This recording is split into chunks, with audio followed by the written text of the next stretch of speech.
My enthusiasm for any announcement, whether it's movies, shows, video games, or even TV shows based on video games.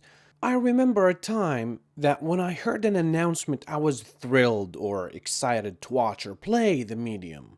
But now my reaction is completely opposite. My reaction is, good God, not you too. You know, it really sucks watching another IP being dragged like a sheep to be sacrificed on the altar of modernization. This Sunday, we'll find out whether they'll honor or destroy The Last of Us. If you clicked on this video, that means you played the game, so there's no need for any explanation. Long story short, The Last of Us, in my opinion at least, is the best story ever told in the history of gaming. Listen carefully to what I say. The best story, not the best game. However, I've seen things that are quite unsettling, which I don't know whether I'm happy or sad to have seen these things. I mean, I'm kinda happy that I got the heads up, but I'm sad because from the bottom of my heart, I really want this show to be good. And I'm sure that every fan of the game also really wants the same thing like I do. But as Hollywood taught us in the last few years, if you think this has a happy ending, you haven't been paying attention. Now I'm gonna share with you a few red flags that I spotted, which I really hope that I'm wrong.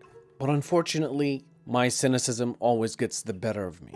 Also, I'm never wrong, so we all know that, of course. And behind door number 1, we have the virus that shall not be named references. Co-creators Neil Druckmann and Craig Mazin, the two specifically delved into the cordyceps outbreak that kicks off the apocalypse of The Last of Us, and how they were actually able to show the origins on screen. The audience is smarter about pandemics than they were 5 years ago. A lot of the reason this show begins the way it does with that scene in the 60s.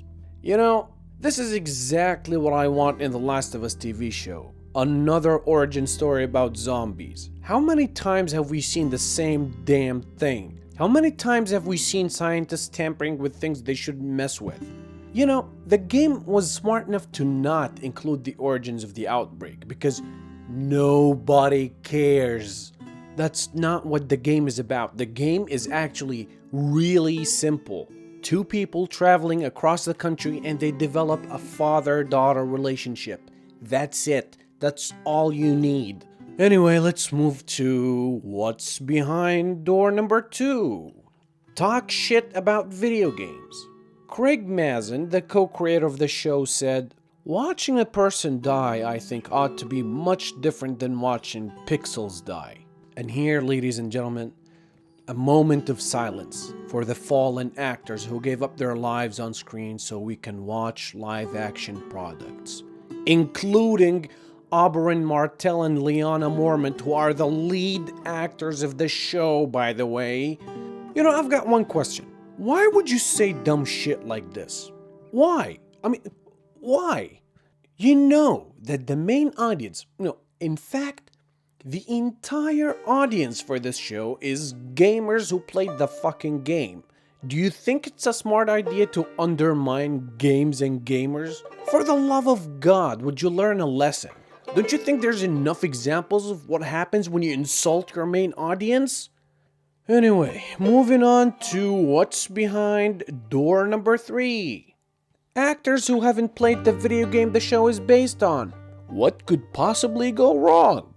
Bella Ramsey, who played Ellie, said, "I was actually encouraged not to play the game," she said. "After my first audition, they asked me, 'Have you played it yet?' And I said, 'Nope.'" I admire the confidence. And they said, "Keep it that way." I did watch some of the gameplay on YouTube just to get a sense of it. Also, we have Pascal said he watched his nephew playing it instead. I watched for as long as I was able to that day, and then I had to leave for Florida. This one is kind of self-explanatory. Like, why? Who the hell thought this was a good idea? You know what? I better say some good things before I sign out. First of all, I think they'll nail the zombies. Although they removed the spores, which is a really weird choice in my opinion, but I think they'll get a few things right as well. I think they'll get the atmosphere, the spectacle, and most importantly, I think they'll also get the Joel-Ellie relationship right as well, which is the most crucial thing in the entire show. Anyway, I think Pascal will be good as Joel, but I'm kinda skeptic about their choice for Ellie. I mean, I like Ramsey as Lyanna Mormont, but I don't think she was a good pick for Ellie. I mean, I hope I'm proven wrong, but here are a few things I hope they avoid. First of all, I hope they don't include the DLC or the second game. I swear I didn't know about the DLC till like maybe a few years ago. And it was pointless. It added nothing to the story. Also, because of,